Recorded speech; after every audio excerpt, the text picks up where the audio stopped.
Excellent. Okay, so what we're going to do is we're going to start out this morning with someone who you have already met. She is the car chick. Please welcome Leanne Shattuck.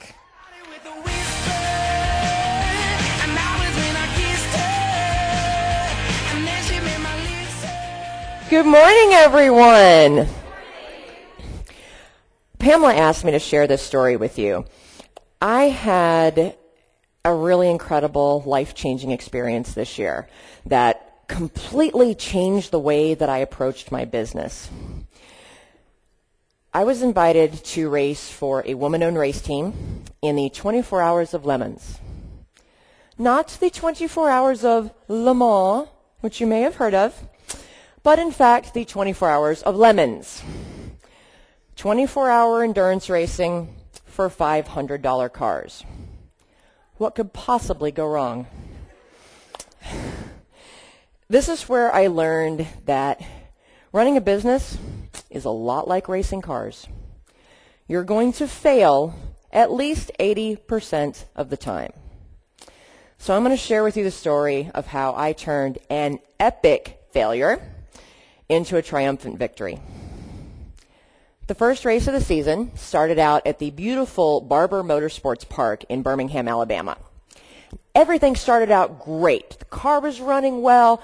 Our driver was laying down really good lap times. And then 90 minutes into the race, our engine performed a spontaneous high-speed disassembly. The number 4 piston exploded and blew a baseball-sized hole out the side of our engine block. Our crew chief took one look at it and said, "We're done. Our race is over." I was devastated.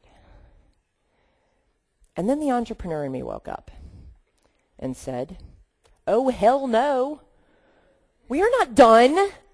Come on, guys, let's brainstorm. What do we need to do to fix this? Can we weld beer cans over the hole and plug it? Can we get a new engine? What can we do to solve this problem? Because we are not giving up."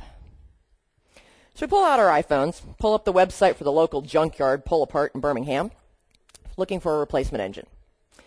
We didn't find the exact same engine, but we found one that we thought might work with enough duct tape and zip ties. But what did we have to lose? So we head over to the junkyard, start ripping this engine out of this poor little 95 Dodge Neon. It's pitiful. We didn't have any of the right tools. It was taking forever. So I asked for help. I went over to one of the junkyard guys named Steve, and he came over. He pulls this giant steak knife out of his belt, like the ones with the wooden handles from Outback Steakhouse. He starts ripping through hoses, ripping the wiring harness. He had that engine out in 19 minutes flat. So we named him Steak Knife Steve. Meanwhile, back at the track, the rest of our team is pulling the blown engine out of the race car. And we worked over the night, and even the other teams that we were competing against came over and helped us.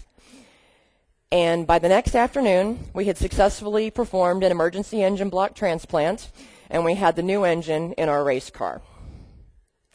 Oh, and it had started raining. Like monsoon kind of raining? Yeah. So with just 30 minutes left in this 24-hour race, I suit up, get in the car. Crew chief yells, "All right, start her up." So I flip the master switch, push the start button.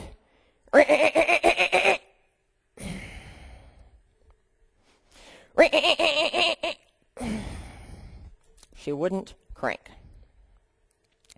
We're running out of time. So our crew chief says, screw it. He grabs a gas can, pours racing fuel directly into the intake manifold, and says, "Try it again."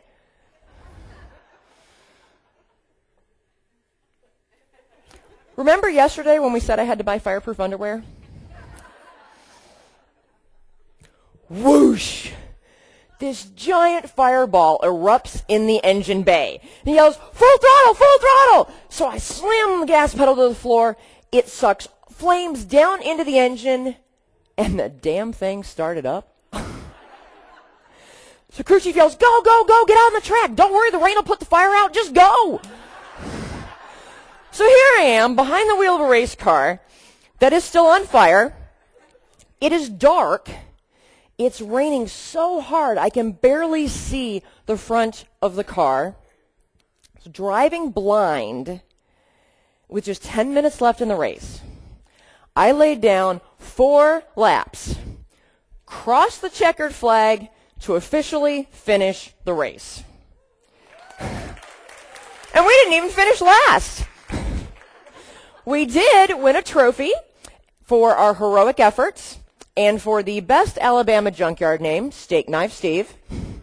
You know, they say that you learn more from your failures than from your successes. And in the 8 years of running my business and 25 years in racing cars, I've had a lot of learning opportunities.